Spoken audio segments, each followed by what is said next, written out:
Graças e paz, irmãos. Queridos, vamos abrir a palavra do nosso Deus em Judas. Judas é uma pequena epístola, não está dividida em capítulos, apenas em versículos. E hoje nós veremos o versículo 1 e o versículo 2.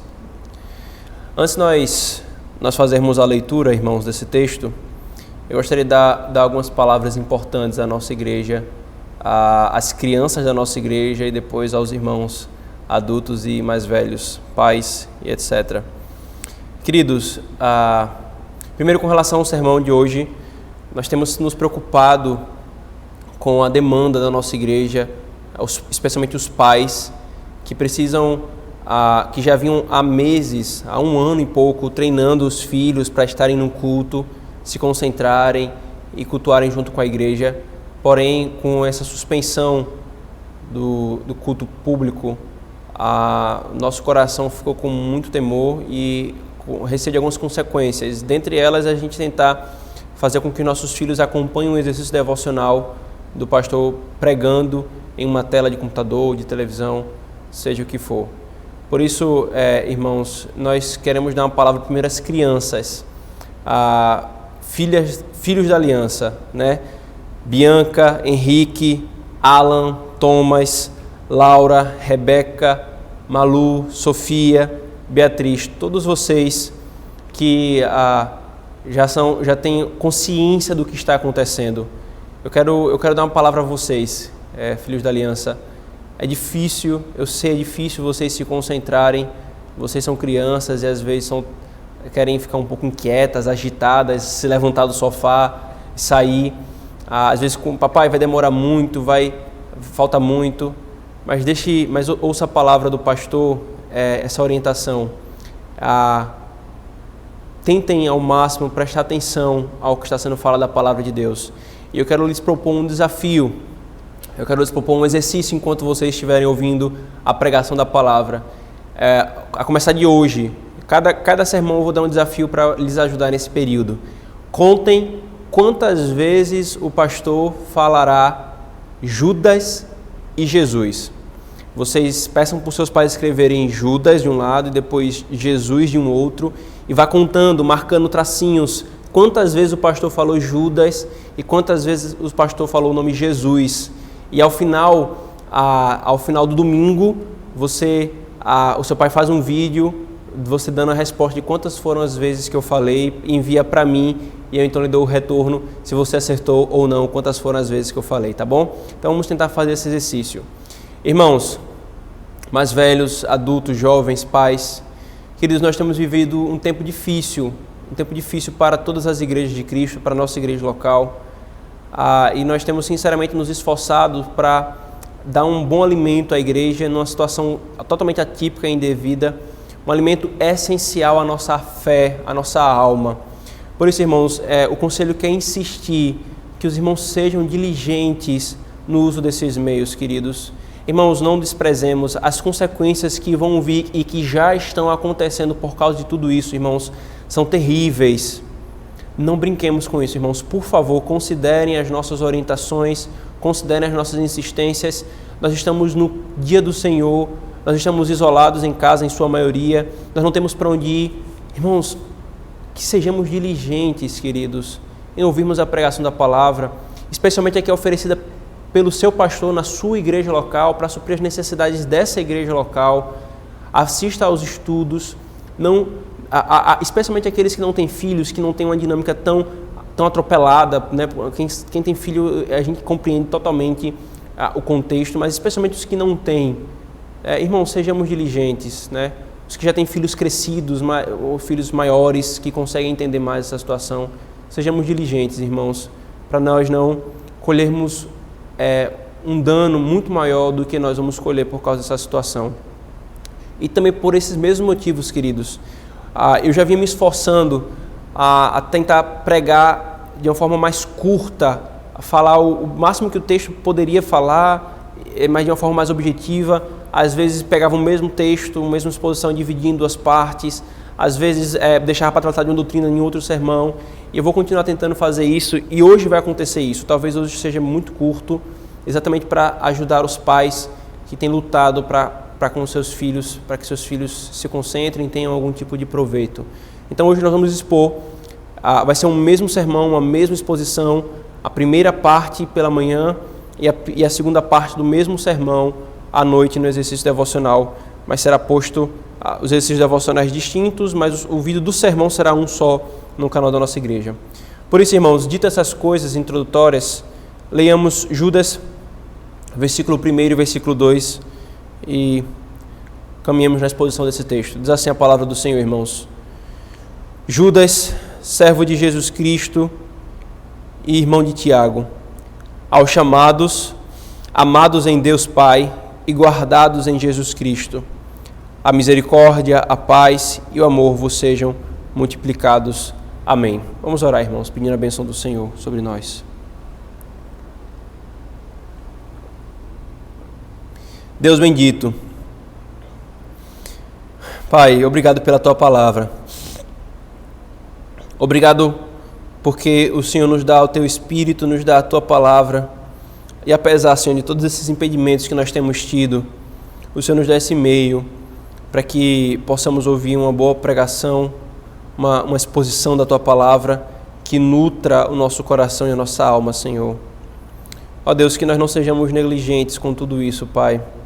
Que nós não sejamos displicentes com a devoção, com minimamente aquilo que é disposto, Senhor, a nós, como povo de Deus, nessa situação que nos tem privado coisas tão preciosas como o culto, a convivência com os irmãos, a comunhão dos santos, além de outras questões, Senhor, envolvendo saúde, envolvendo economia, sustento. Que o Senhor seja misericordioso conosco, o Senhor nos abençoe nessa nova caminhada na epístola, dessa vez na epístola de Judas. Que o Senhor nos edifique a fé, nos instrua, sim, Senhor, nos repreenda, sim, Senhor, nos console, fortaleça-nos quando os nossos joelhos estão cambaleando, Senhor. Nós oramos em nome de Jesus. Amém. Queridos, uma caminhada simples, né, uma breve caminhada pelas epístolas neotestamentárias, nos mostrarão que é quase impossível não encontrar uma epístola em que o apóstolo Paulo ou os demais apóstolos não alertem a igreja acerca dos falsos profetas, dos falsos mestres. Esse cuidado é visto em alertar a igreja sobre eles, em descrever para a igreja quem são e como eles são, e refutar os falsos mestres com o seu falso ensino. Isso é encontrado em todo o Novo Testamento, irmãos. E Judas escreve exatamente, irmãos, com esse propósito.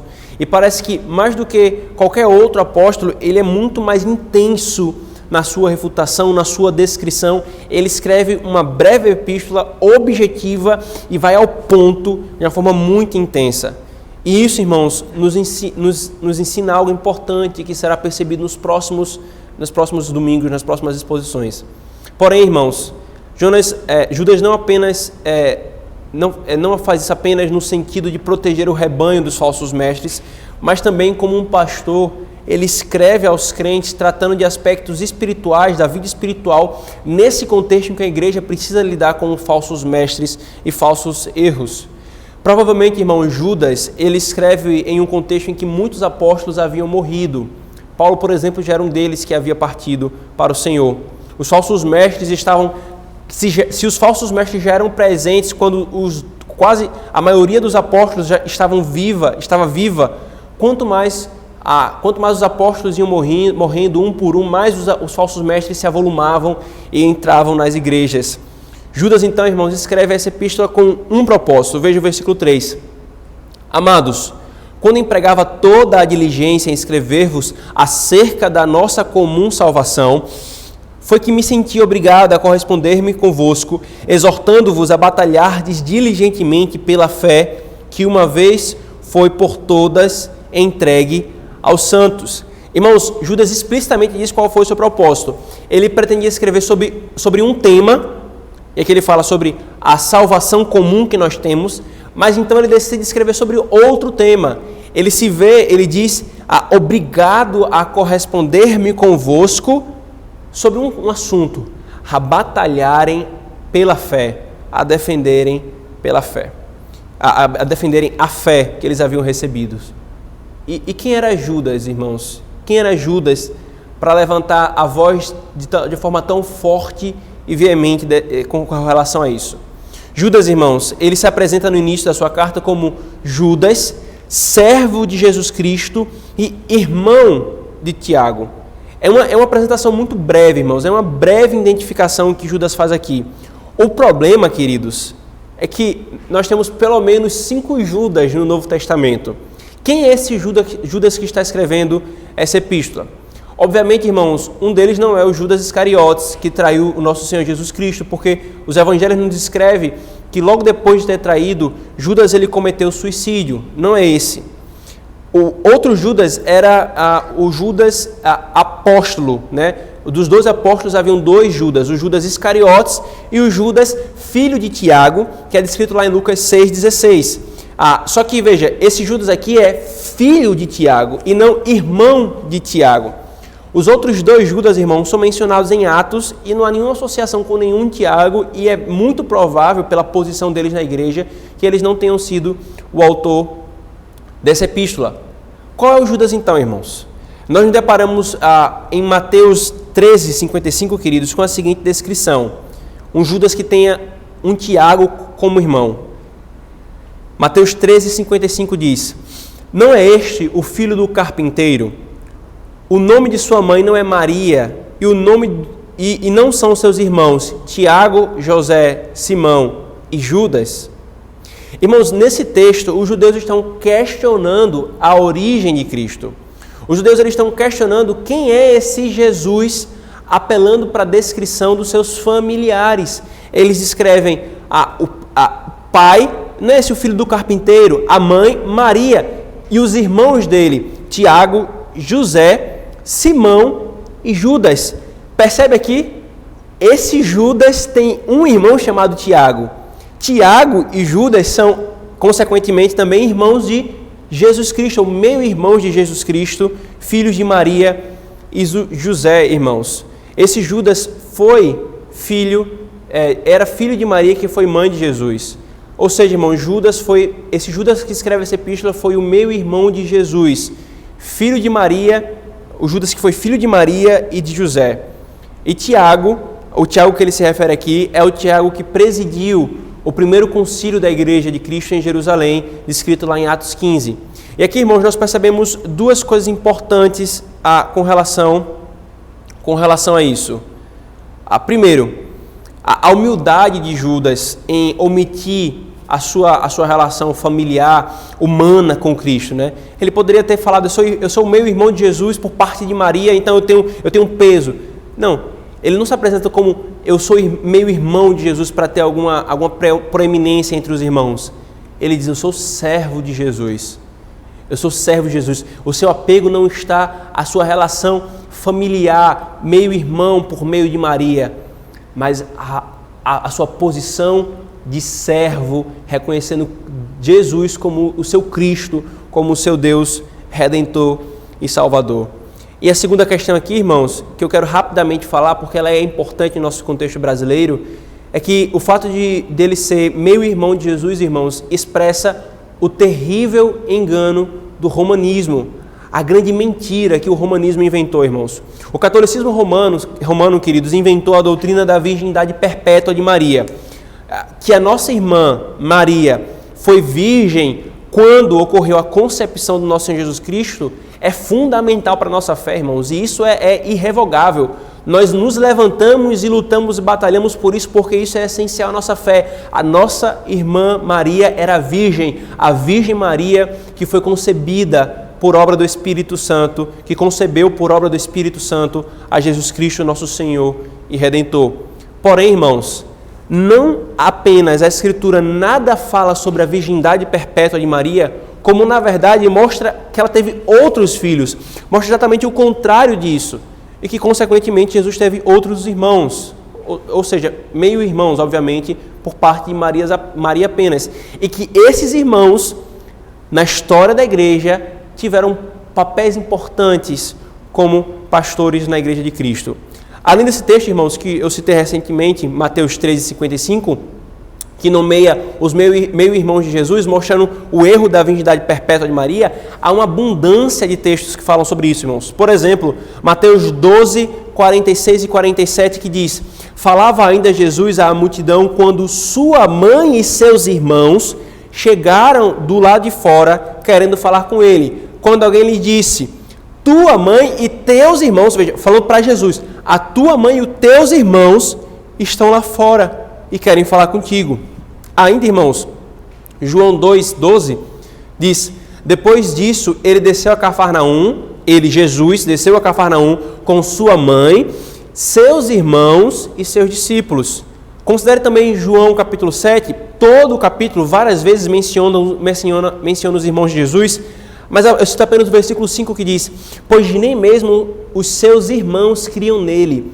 João está falando dos irmãos de Jesus, que durante o ministério de Cristo, os irmãos de Jesus não criam nele, o que nos dá a entender que apenas após a obra de Cristo completada, que os irmãos dele passaram a crer nele, o que nos é mostrado em Atos capítulo 1, versículo 14. Depois que Jesus foi assunto aos céus e a igreja se reuniu em oração, quem estava com a igreja? Os 120 crentes em Atos 1.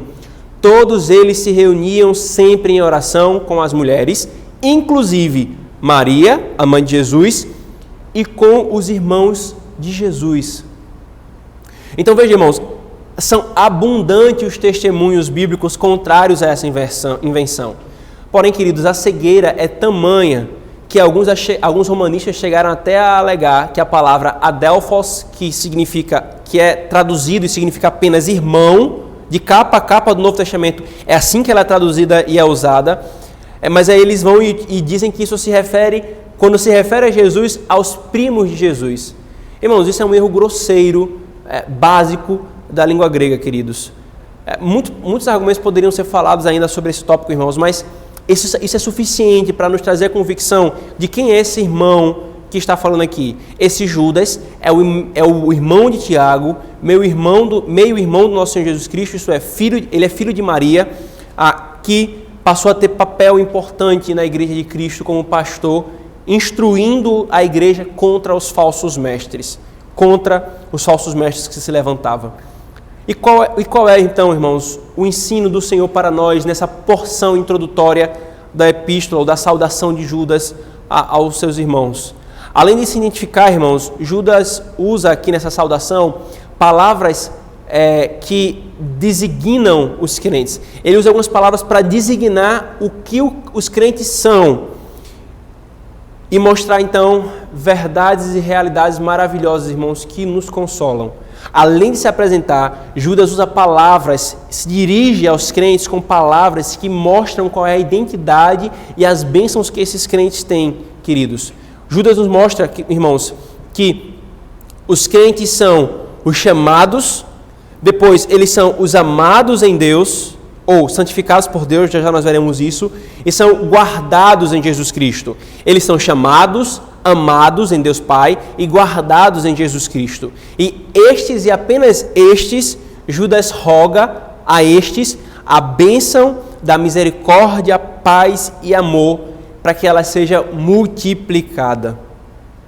O que veremos hoje, então, irmãos, é o que os crentes são, e, em segundo lugar, os privilégios que apenas os crentes possuem. Vejamos, então, irmãos, esse primeiro momento da saudação dele, o que os crentes são.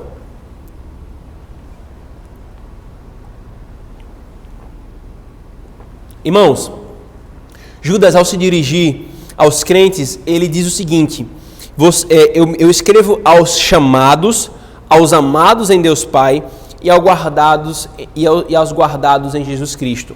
A primeira coisa, irmãos, que nos chama a atenção, antes de nós meditarmos no restante desse texto, de cada um desses nomes, dessas designações que Judas dá para o crente, a primeira coisa que nos chama a atenção, irmãos, é a estrutura trinitária por trás da identidade que Judas está atribuindo aos crentes. Veja que interessante, irmãos. Quando ele atribui essa estrutura trinitária, ele está nos mostrando que a nossa identidade é uma identidade trinitária, que aponta para a Trindade. Nós somos amados em Deus Pai, nós somos guardados em Jesus Cristo e nós somos chamados. E Judas não faz um complemento aqui Mas em todo o Novo Testamento, irmãos, a obra de chamamento, a obra de chamar ou a vocação das três pessoas da Trindade é atribuída ao Espírito Santo, amados pelo Pai, guardados pelo Filho e chamados pelo Espírito Santo. Consegue perceber, irmãos, que coisa maravilhosa está sendo posta para nós aqui? A bendita Trindade estabelecendo tão íntima relação entre ela e nós, ao ponto de que a nossa nova identidade é predicada com base nela. Nós somos guardados, amados e chamados pelo Pai, Filho e o Espírito Santo. Irmãos, o que é que cada uma dessas coisas significa? Qual o significado de cada uma delas, irmãos? Quando Judas fala, queridos, que nós somos chamados pelo Espírito, tal característica, irmãos, é atribuída tal característica que é atribuída a nós, nos lembra, queridos, o que nós éramos, porque nós fomos chamados e precisávamos ser chamados, e quem fez isso? Quem fez isso, irmãos, foi o Espírito Santo. Isso nos é dito em 2 Tessalonicenses 2, 13 a 14, em 2 Coríntios 3, 6. No Novo Testamento, irmãos, com frequência, os crentes são designados assim. Romanos capítulo 1, versículo 6, 1 Coríntios 1, 2, Hebreus 3, 1, Romanos 4, 17, vocês são chamados. Assim como hoje, nós, quando queremos nos referir a alguém, né, nós chamamos alguém que professa a fé em Cristo, verdadeira e genuinamente, nós chamamos de cristão. E foi em Antioquia que os crentes foram chamados a primeira vez de cristãos. Mas aparece pouco essa designação nas epístolas. Poucas vezes os apóstolos usam essa designação para se referir aos crentes, de cristãos. Mas é abundante a designação de os chamados. Os crentes são os chamados, os crentes, os fiéis, os amados, os filhos de Deus. Os chamados permeia todo o Novo Testamento, irmãos. Nós éramos, queridos, como os ossos secos no vale da visão do profeta Ezequiel, em Ezequiel 37. Então o Espírito soprou em nós e reviveu-nos. Nós éramos cegos, irmãos. Então o Espírito nos deu olhos e fez brilhar diante de nós a luz do sol da justiça, Jesus Cristo. Nós éramos enganados em nosso pecado, irmãos, e o Espírito nos convenceu do pecado, da justiça e do juízo. Nós estávamos longe de Deus e o Espírito trouxe para perto, irmãos. Deus Pai é a boca, o Filho é o conteúdo da fala e o Espírito Santo é a voz que chama o homem para a Trindade. Pare e pense nisso, irmão. Pare e pense nisso. Era para morrermos eternamente, irmãos. Nem sequer dirigir uma palavra a nós o Espírito Santo deveria, queridos.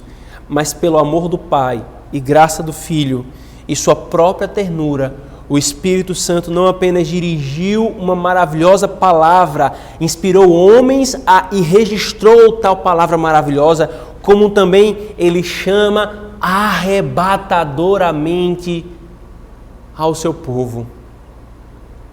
Ele não apenas dirigiu tal palavra quando nós não merecíamos, ele vem até nós e nos chama arrebatadoramente para ele. Lembra quando você era indiferente? Lembra quando você o desprezava? Lembra quando você abafava os ouvidos para não ouvir a palavra que ele inspirou? Lembra quando você era errante e vivia sem propósito? Agora você lembra quando ele te chamou de uma forma tão maravilhosa, tão irresistível, mudando tudo dentro de você, te fazendo lamentar com o seguinte pensamento: como é que eu pude viver tanto tempo na minha vida sem esse bendito Salvador? Sem esse bendito Salvador. O nome disso é chamado. É chamado, irmãos.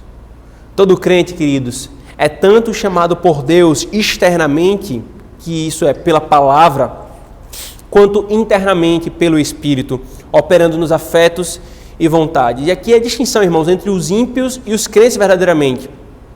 Todos ouvem a pregação da palavra, o chamado externo de Deus. É por isso que nós, enquanto pregadores, precisamos o tempo todo chamar os homens ao arrependimento. É o chamado externo que Deus ordena que os pregadores o façam. Mas apenas os crentes é que são chamados internamente, que o Espírito opera. Fazendo o quê, irmãos? O Espírito faz isso ressuscitando o pecador morto em seus delitos e pecados, para que eles possam responder agora vivos com a fé. Pois sem essa ação, independente da vontade do homem e pela soberania de Deus, sem essa ação, nós nunca creríamos, irmãos, porque nós estávamos mortos em nossos pecados. Morto não crê, morto só caminha para a perdição. Ele faz isso, irmãos, dando-nos a fé para que possamos segurar a Cristo. Ele faz isso colocando Cristo em nossas mãos para que nós possamos nos apegar a Ele, fechando as nossas mãos para que Ele nunca saia. Tudo isso, irmãos, começa com o chamado. O vento sopra para onde quer, ninguém sabe de onde vem nem para onde vai, mas quando Ele sopra, ninguém pode resistir. Quando Ele chama, esse passa a ser chamado de o chamado. Você é um chamado. E se você foi chamado por Ele, você sabe o que é ser irresistivelmente chamado. Argumentos de outrora para desprezá-lo, que faziam tanto sentido, agora são ridículos. A vida de pecado passou a ser tão odiosa. O que era prazer pecaminoso passou a ser asco, o mais profundo nojo no seu coração. Tudo isso começa com o chamado do Espírito. Os que acham, queridos, que foi por sua livre vontade, desejo e capacidade que vieram a Deus, devem questionar-se se realmente foram a Deus, queridos.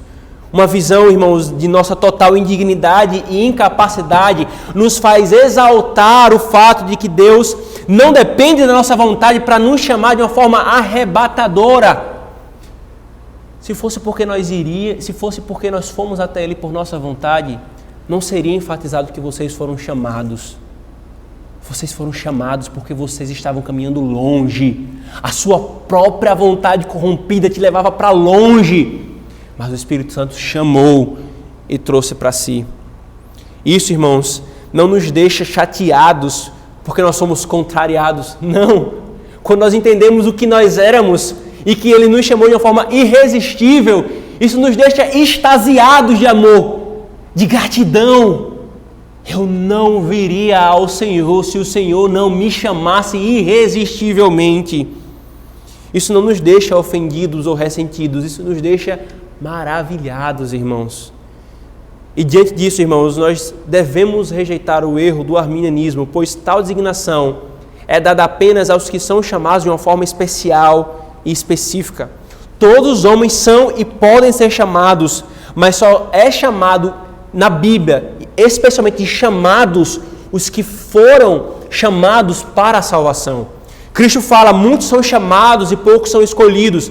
Nesse primeiro chamado ele está se referindo à pregação do Evangelho, mas no segundo, somente aqueles que são chamados internamente. Muitos são chamados, mas poucos são escolhidos, porque são nesses que o Espírito opera a vocação eficaz ou a santa vocação. Por isso, irmãos, essa designação ficou chamada de o chamado exterior, a pregação da palavra, e o chamado interior, pois nesse interior está pressuposto a incapacidade do homem de responder ao chamado exterior. Irmãos, se nós somos surdos, podem gritar o quanto quiser, nós não vamos ouvir. A pregação da palavra sendo pregada e falada aos homens, é Deus falando e gritando aos homens, creiam em Cristo, creiam em Cristo, creiam em Cristo. Mas os homens são surdos. É preciso que Deus nos dê ouvidos para que possamos ouvir e crer. E o chamado é o Espírito dar ouvidos a homens que são surdos com o seu pecado. Por isso que os crentes são chamados, são designados pelo título de chamados. Matthew Henry disse, os crentes são os chamados para fora do mundo, do espírito e estado pecaminoso dele, chamados do pecado para Cristo, da futilidade para a seriedade, da impureza para a santidade. Sermos designados e chamados pelo Espírito, irmãos, nos lembra de tudo isso e deve nos fazer adorar o Espírito por tal obra com um coração grato. Por isso, irmãos, uma vez distinguidos do mundo por esse termo, nós não devemos esquecer nunca a nossa vocação em tudo o que nós fizermos. Eu não sou desse mundo, eu sou chamado para fora. Eu não pertenço a esse mundo. A segunda designação, irmãos, que Judas traz para os crentes é amados em Deus Pai.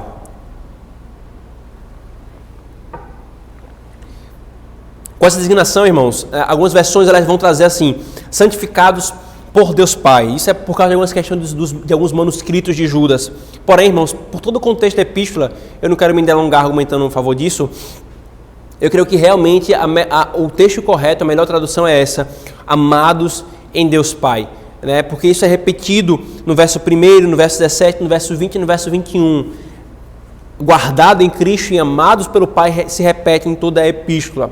Nós criamos, irmãos, e muitas vezes nós cremos, irmãos, e às vezes isso fica implícito na disposição do nosso coração, que nós criamos e nós cremos que o Pai na verdade, não quer nos amar e Ele só nos ama por causa da obra de Cristo, Ele é forçado a amar. Nós criamos essa imagem e às vezes isso fica explícito nas nossas disposições, de que o Pai, Ele é forçado a nos amar por causa da obra do Filho, da obra de Cristo. Porém, irmãos, a obra de Cristo não levou Deus Pai a amar o seu povo. O amor de Deus Pai é que levou a obra de Deus Filho para que ela fosse operada. A obra de Cristo, irmãos, não foi a causa do amor do Pai pelos eleitos, mas o amor do Pai aos eleitos é a causa da obra de Cristo. João 3,16 nos diz que porque Deus amou o mundo de tal maneira, foi que Ele enviou o seu Filho unigênito. 1 Coríntios 13,13 nos mostra que a graça e a paz do nosso Senhor Jesus Cristo e o amor de Deus Pai estejam sobre vocês. 1 João nos diz que o amor é o atributo de Deus, a essência do seu ser. Deus é amor. Romanos capítulo 5 nos diz que o Espírito Santo derrama o amor de Deus Pai sobre nós. O amor de Deus Pai.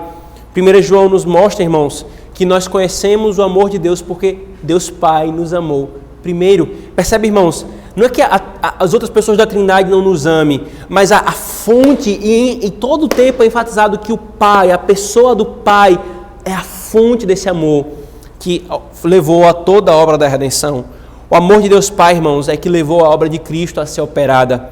E é a obra de Cristo que torna real a comunicação do amor. É porque alguém pode perguntar, mas se o Pai nos amou, independente da obra de Cristo, por que então Cristo precisou fazer o que Ele precisou fazer? O Pai nos amou e isso levou a obra de Cristo, porque é pela obra de Cristo que esse amor pode ser comunicado. Cristo é o mediador do amor do Pai para conosco. Porque quando Cristo completou a sua obra, Ele não apenas é o mediador, mas deu o Espírito, que Paulo fala em Romanos capítulo 5, que derrama esse amor sobre os crentes. Então, embora o amor tenha sido a origem da obra de Cristo, a fonte para que Cristo fizesse o que fez, essa obra é fundamental para que esse amor seja comunicado. E mais, irmãos, desde toda a eternidade, o Pai ama o Filho perfeita e infinitamente. Com a obra de Cristo, irmãos, a comunicação desse amor perfeito e infinito, é direcionado a nós. Cristo assumiu a nossa natureza, irmãos, a santificou, a regenerou, a salvou, para que então nós pudéssemos ser objeto do amor do Pai. O mesmo amor que o Pai dá para o Filho, Ele dá para nós. Nós somos unidos a Cristo, irmãos, exatamente para isso, irmãos. Pela redenção, o Pai colocou em nós a imagem do seu Filho eterno, para sermos sempre o objeto do seu amor, como o Filho eterno é o objeto do amor do Pai, irmãos. Você consegue parar alguns segundos e meditar nessa verdade arrebatadora, irmão? Como não amarmos esse Deus, queridos, que nos amou com tão grande amor, com tão imensurável amor, irmãos? Como amarmos ao mundo no lugar do Criador e Redentor, queridos? Como sucumbirmos pelo desejo de amor do mundo ou de recebermos o amor desse mundo quando nós temos tal amor derramado sobre os nossos corações? Nós somos amados em Deus Pai. Isso deveria, irmãos, afetar tudo o que nós somos, os nossos sentimentos, os nossos afetos, os nossos dilemas, os nossos anseios, tudo amados em Deus Pai. Você que confia em Cristo, está triste, está se sentindo não amado, ou só, ou desprezado, ou qualquer outra coisa do tipo, silencie tais coisas com esse fato. Você é amado de Deus Pai. O amor de ninguém nessa terra se compara ao amor de Deus Pai. E você leva essa designação sobre você se você crê e confia em Cristo, amado de Deus. Que se cale meus tormentos, que se cale o mundo ao meu redor, diante desse fato irrevogável. O Pai ama o seu povo. O Pai ama cada um dos seus filhos eleitos. Sermos designados, irmãos de amados em Deus Pai, nos lembra que éramos indignos desse amor, como uma criança abandonada e envolta no seu próprio sangue, conforme o profeta Ezequiel descreve em Ezequiel 34. Nos lembra, irmãos, que essa é a maior alegria que temos nessa vida. Não há nada melhor, mais revigorante e mais motivador para a vida do que sermos amados por Deus Pai. Tudo isso, irmãos, deve nos fazer adorar a Deus por tal amor. Por isso, irmãos, como disse Ryan McGraw, o amor do Pai deveria nos incitar a buscar a santidade pessoal pela gratidão a Ele e pelo respeito à sua autoridade paternal. Para quê? Ele diz, se o Pai nos amou de tal maneira, então não deveríamos nós lhes responder da mesma maneira? Devemos amar o Pai com o nosso coração, mente, alma e força. O amor do Pai é o motivo primário da nossa santidade pessoal. Até aqui nós vimos que os crentes são amados, são chamados pelo Espírito e amados pelo Pai. E então veremos, os crentes são guardados em Jesus Cristo. A última designação então é exatamente essa, irmãos. Na verdade, ela é a última na nossa tradução, né? Na nossa tradução ela fica em segundo. Nós somos guardados em Jesus Cristo.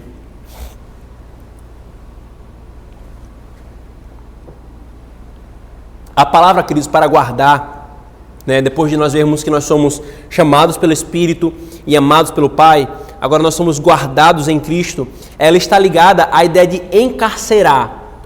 Sabe o preso que está no presidiário encarcerado, pronto? Colocar em cadeias, meter preso de uma forma firme, conservar firmemente alguma coisa. Esse conceito, irmãos, ele vai ser repetido em Judas em vários outros versículos, uma epístola tão curta, irmão, mas que enfatiza tanto isso. Versículo 1, vocês são guardados em Jesus Cristo. Versículo 6, os anjos estão guardados em trevas, né? Versículo 13, versículo 21, versículo 24, essa ideia do guardado é repetido, ora se referindo aos crentes, ora se referindo àqueles que vão receber juízos. Os crentes estão guardados para a bonança, para a bem-aventurança, e os ímpios guardados para o juízo. Judas, irmãos, está nos falando que essa é uma realidade imutável. E ele usa aqui, irmãos, um tempo verbal que expressa exatamente isso. O crente está guardado em Cristo e tal status é irrevogável. Esse status não pode mudar. É guardado, é imutável, está acabado. Foi para sermos guardados em Cristo, irmãos, que nós somos chamados pelo Espírito. Foi para desfrutarmos do amor do Pai que nós somos guardados no Filho, como algo que está no fundo de um copo. Imagine, coloque algo no fundo de um copo e encha esse copo, transborde esse copo. Isso que está no fundo do copo vai sempre estar molhado e encharcado do que está sendo colocado nesse copo. Assim, irmãos, são os crentes. Cristo é o copo e nós somos guardados em Cristo. E o amor do Pai é derramado sobre o Filho e nós somos abundantemente e recebemos abundantemente o amor do Pai. A união com Cristo, irmãos, é que é expressa nessas palavras. Nós estamos guardados em Cristo para sermos molhados constantemente pelo amor do Pai. Irmãos, isso é dito para nos dar segurança. Nós estamos guardados em Cristo. Volto a dizer, Judas escreve de uma forma cabal. Quem pode nos tirar dele? Quem pode nos tirar dele? Nem nós mesmos podemos sair dessa cadeia, dessa bendita prisão, dessa bendita cadeia, guardados em Cristo. Não podemos cair dele ou cair da graça dele, pois é ele quem nos guarda. Satanás, irmãos, não pode nos arrancar de lá, porque o que nos guarda dentro de si mesmo é Cristo, o Criador, o Redentor, o Senhor Todo-Poderoso.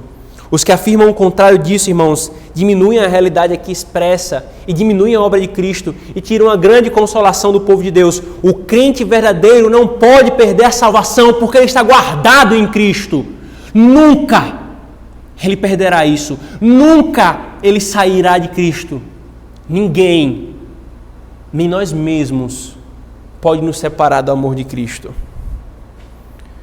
E depois, irmão, de nos mostrar essas designações maravilhosas do que os crentes são, chamados pelo Espírito, amados em Deus Pai e guardados por Jesus Cristo, Judas nos mostra os privilégios que os crentes possuem por causa disso. Veja, é a esses chamados, amados e guardados que Judas roga o que ele roga. Veja o versículo 2. Ele diz, a esses, a misericórdia, a paz e o amor vos sejam multiplicados. É a esses, irmãos, e apenas a esses, chamados, amados e guardados, que Judas roga que seja multiplicada a misericórdia, a paz e o amor. Percebe novamente aqui uma estrutura trinitária, irmãos. O amor do Pai, a graça do Filho e as misericórdias do Espírito. Isso lembra você alguma coisa? O que é repetido todo o final do culto, a bênção pactual, que a graça e a paz, que a graça do nosso Senhor e Salvador Jesus Cristo, que o amor de Deus Pai e a consolação, irmãos, é um aspecto da misericórdia, é o Espírito vindo até a nossa miséria e nos consolando. Isso aqui, irmãos, que Judas está falando, está se referindo à estrutura trinitária da bênção que nós recebemos da Trindade, irmãos. A misericórdia, queridos, é o colocar o coração na miséria de outrem. E o bendito Espírito vem até nós, habita em nós e nos consola de toda a miséria que nós estamos.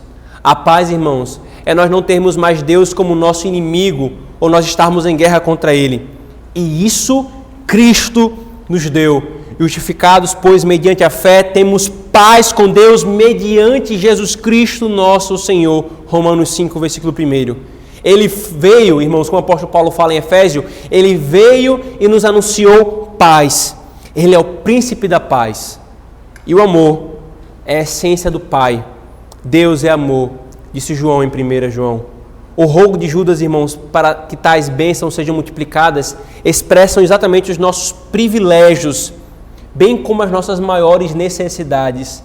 Os maiores privilégios que nós temos expressam exatamente as nossas maiores necessidades. A obra da Trindade completando-nos, enchendo-nos daquilo que nós precisamos. Misericórdia para o nosso pecado e o estado de miséria que esse pecado nos trouxe. A miséria, irmãos, é o imã da misericórdia de Deus. Deus, em misericórdia, procura dar socorro a quem não merece. Deus, irmãos, se deleita na misericórdia para com seu povo. Todas as narrativas na Escritura mostram isso, irmãos. Sempre que seu povo merecia ser destruído, Deus não destruía. Ele disciplinava, mas não dava a eles o que eles mereciam.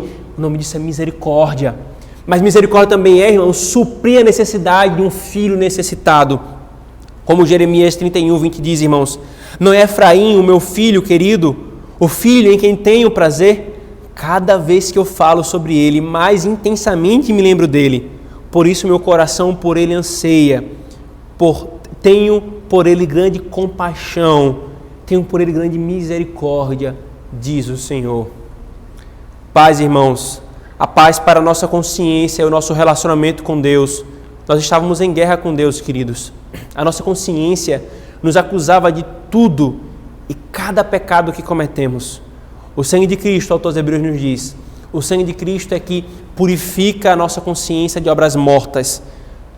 Tornou, então, irmãos, a nossa natureza odiosa, que era odiosa para Deus, em aceitável a Deus e pacificou o nosso relacionamento com Deus. E amor, irmãos, amor é o que nós necessitamos para a santificação, pois a essência da lei e da obediência à lei é o amor, os apóstolos falam. Irmãos, tudo isso nos mostra que é na e da Trindade que nós temos tudo o que nós realmente precisamos. É na e da Trindade, queridos. É apenas, irmãos, aos que são chamados, amados e guardados, que tais coisas pertencem de uma forma abundante. E nesse sentido, tais coisas são os privilégios dos crentes. E isso, irmãos, não é exclusivismo impiedoso, como alguns alegam, né, que esses crentes ou esses reformados são exclusivistas. Não. Quem alega isso não entendeu nada do que foi falado no primeiro momento da exposição ou pela manhã, se você estiver assistindo esse devocional. Não, nós não éramos dignos de paz, de misericórdia, nem de amor. Isso não é exclusivismo impiedoso. Isso são benefícios livres da graça de Deus que Ele dá a quem Ele quer. A quem Ele quer. Nós não éramos, irmãos, dignos de misericórdia, mas o Espírito a manifestou. Nós não merecíamos paz, mas o Espírito a comprou e nos deu. Não merecíamos o amor, mas o Pai o derramou copiosamente sobre nós. Ou seja, irmãos, pela obra da Trindade, naqueles que creem, é que tais coisas podem ser comunicadas. E somente assim é que elas são multiplicadas. Porque é interessante, irmãos, é que Judas não simplesmente fala que vocês têm isso. Ele diz e que isso seja multiplicado. Não para, é abundante, é jorrando para a eternidade estas coisas. O amor, a paz e a misericórdia, irmãos, são privilégios apenas dos que creem em Cristo. Irmãos, o conhecimento das misericórdias do Pai move os filhos do Pai à adoração e o louvor. Você tem adorado a Deus por essa misericórdia? Você tem agradecido a Deus por você não estar recebendo o que você merecia receber? Irmãos, nem nas nossas maiores provações nós merecemos o que nós mereceríamos, irmãos. Crente, nem com a morte, nem se Deus enviar sobre nós a morte, nós estamos recebendo o que nós merecíamos. Nós merecíamos a perdição eterna. Ele nos tirou isso, não nos dá ela. O puritano Richard Sibbes, ele escreveu: é a disposição dos filhos de Deus, após terem provado da doce misericórdia, conforto e amor de Deus, moverem-se em direção à adoração a Deus e à ação de graças. Você procura motivos para adorar a Deus? Está aqui um, irmão. Ele é misericordioso comigo e com você. Ele é misericordioso. Devemos, irmãos, trazer consolo em meio ao desespero do pecado. Crente, quando o meu e o seu coração for tentado a se desesperar por nossas fraquezas, sim, aquelas que nós mais odiamos, eu estou falando para você que odeia os seus pecados, lembre-se, a multiplicação da misericórdia está para você. Não sucumba diante das suas fraquezas e dos seus pecados. Não fuja de Deus, antes que a misericórdia dele lhe faça correr para ele, clamando, chorando, se humilhando, clamando por misericórdia, como um superima puxa um ferro de uma forma arrebatadora. O superima, irmãos, é a misericórdia dele, e nós, em nossa miséria, somos o imã. E então, querido, indo até a misericórdia, receba perdão. Quando a minha e a sua consciência não se aquietar com o perdão declarado, clame ao príncipe da paz, cuja obra deu a pacificação necessária por meio do seu sangue, cujo sangue purifica as nossas consciências de obras mortas. Se Cristo é seu e você é dele por causa da aliança, tenha a paz. Essa paz é sua. Aplique-a sobre sua consciência inquieta, como se aplica um remédio sobre uma ferida. E então, clame por amor. Clame ao Deus que te amou primeiro, para que você possa demonstrar o amor de forma digna a Ele. Usufrua, crente, dos benefícios que Cristo dá aos que nele creem. Usufrua, você que ainda não crê nele. Usufrua pela fé, crendo apenas nele, da misericórdia, da paz e do amor aos que foram chamados, amados e guardados na Trindade. Agora, você que não creu em Cristo, por favor, preste atenção nisso. Cristo está voltando. Não há mais tempo a perder. Pare de usar argumentos para procrastinar uma entrega a Ele. Hoje, como ministro do Evangelho, eu estou te chamando com um chamado externo da palavra. Venha a Ele, creia nele, arrependa-se dos seus pecados e confie apenas nele para a sua salvação. Nele há perdão, nele há justiça para que você possa se apresentar diante dele. Receba o amor do Pai ofertado em Cristo e seja guardado em Cristo. Sem isso, você não tem a misericórdia, a paz e o amor da Trindade. Mas tudo isso pode ser seu e se tornar a sua identidade quando a sua identidade for mudada, baseada na tríade da Trindade. Não baseada na tríade das trevas, nascido no pecado, servo de Satanás e amante do mundo, mas a sua identidade baseada na Trindade, marcada pela Santíssima Trindade, chamado pelo Espírito, amado de Deus, guardado em Cristo. Por isso creia em Cristo e receba o dom da vida. Amém. Oremos, irmãos. Obrigado, Senhor, porque nós que estávamos longe fomos chamados, nós que éramos odiosos e odiados e odiávamos ao Senhor, recebemos o Teu amor. E nós, Senhor, que estávamos alheios e soltos, agora somos guardados em Cristo e recebemos copiosamente a graça, a misericórdia, a paz e o amor. Nos ajuda, Senhor, a viver de conformidade com essa realidade santa e poderosa, Senhor. Nós oramos em nome de Jesus. Amém.